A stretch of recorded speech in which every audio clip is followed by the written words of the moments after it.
name, in case you don't know it, is Michael Dougan, and I'm just really a historian.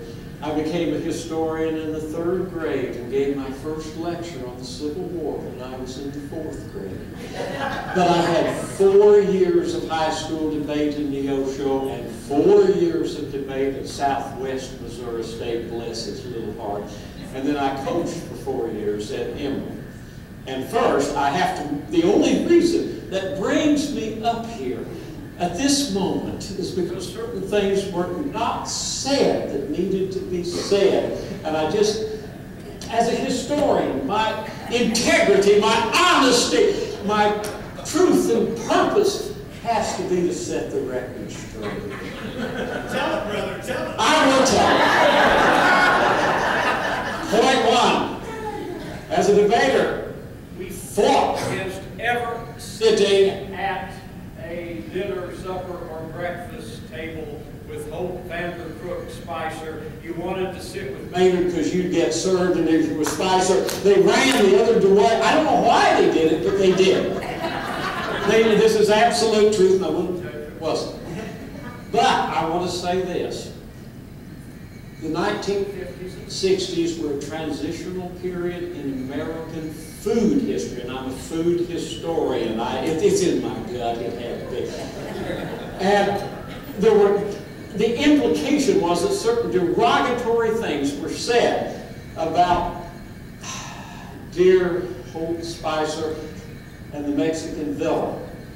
He introduced a whole generation of us to Mexican food because there were no Mexican food places. I can go back and tell you when I first had pizza, because you from Neosho had to go to Joplin or Springfield. The first Chinese I ever had was in Kansas City. And my liberal education, and I stand here on my pedestal today, shorn of all abominations, who would detest in any way the cultural advantages of a general liberal arts education in food are as much owing to Professor Spicer as anyone else. Please stand at this moment and take this.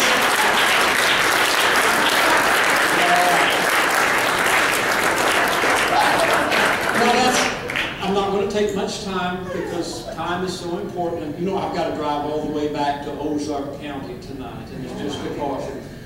But when Don talked about our wondrous trip to Durant, he failed to mention Lee's Auto Courts. He failed to mention... Yeah, oh yes. And the gas was leaking all over the place. It's a wonder we got out of that damn place alive. But it's even worse than that. Because one of our members, he's sitting right over here. He'd gone out for, he raised his hand. You saw him, brothers and sisters, you saw him, he raised his hand, make him stand, skip, so he went out, and he came back and he said, there's a lion out there. Oh, ho, ho. And then we heard this roar. And it was true. What was the name of that outfit? Leo the Wrestling Lion had moved in right next to our vehicle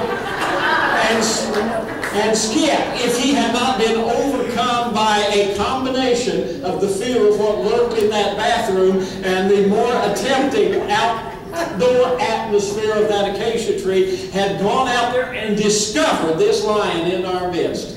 Now, I am not sure whether this is the debate tournament in which a raven flew right into the room when I was in the process of delivering some important address.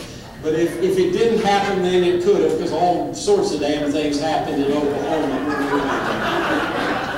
But all I want to say in conclusion, having set the record straight on these 2 points, is that in my 4 years of debate, I never went anywhere much important, never won much anything important, never did much anything important. I had at least 40 different colleagues. I mean, they came and went so fast, oh, it was just a caution.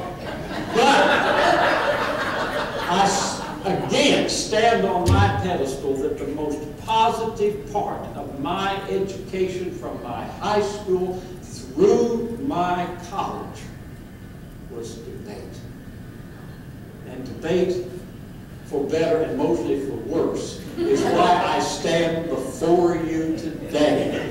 And for this I say, whether you say or the rest of the world says, but I say,